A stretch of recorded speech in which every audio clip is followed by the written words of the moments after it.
ముఖ్యమంత్రి రేవంత్ రెడ్డిపై బాల్క సుమన్ చేసిన వ్యాఖ్యలకు నిరసనగా శిరలింగంపల్లి నియోజకవర్గం అల్విన్ కాలనీ డివిజన్ మహిళా నాయకురాలు అవని శిరీష సత్తూర్ ఆధ్వర్యంలో నిరసన తెలిపారు. పెద్ద ఎత్తున మహిళలు, కాంగ్రెస్ నాయకులు డివిజన్ పరిధిలోని తులసివనం నుండి ఎల్లమ్మ బండ గుడ్విల్ హోటల్ చౌరస్తా వరకు ర్యాలీ నిర్వహించి బాల్క సుమన్ దిష్టిబొమ్మను దహనం చేశారు.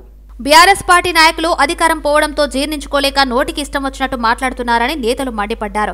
ముఖ్యంగా బాల్క సుమన్ లాంటి నాయకులు నోటికి హద్దు అదుపు లేకుండా ఏది పడితే అది మాట్లాడుతున్నారని అన్నారు. మీరు ఒక్క చెప్పు చూపెడితే తెలంగాణ రాష్ట్ర వ్యాప్తంగా కోటి చెప్పులతో మీకు సమాధానం చెప్తామని హెచ్చరించారు.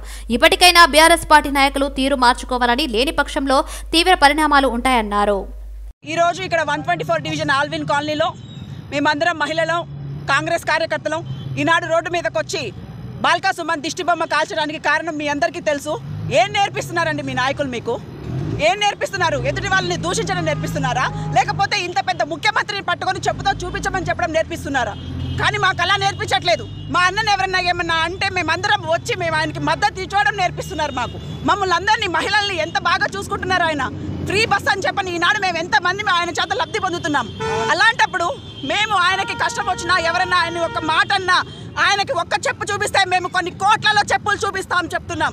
టీఆర్ఎస్ నాయకులకి ఇదే చెప్తున్నాం. ఈనాడు మీరు ఇలా మాట్లాడడం మేము ఖచ్చితంగా ఖండిస్తున్నాం, చాలా తీవ్రంగా ఖండిస్తున్నాం.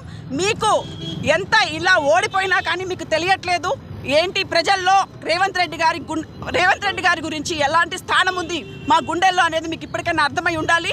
రేపు రాబోయే ఎంపీ ఎలక్షన్స్లో ఇంకా గట్టిగా మేమందరం మా జగదీశ్తో కలిసి పనిచేసి ఇంకా ఏంటి మేము అనేది, కాంగ్రెస్ పార్టీ ఏంటి అనేది మీ అందరికీ తెలియజేస్తాం.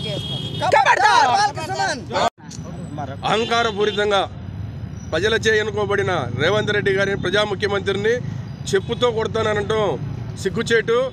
ఇంకా కూడా మీరు బీఆర్ఎస్ నాయకులు అహంకారపూరితంగా అధికారంలో ఉన్నామని అనుకుంటున్నారేమో. ఇది కాంగ్రెస్ ప్రభుత్వం వచ్చింది, ప్రజలచే ఎన్నుకోబడింది కాంగ్రెస్ ప్రభుత్వం. ఖబర్దార్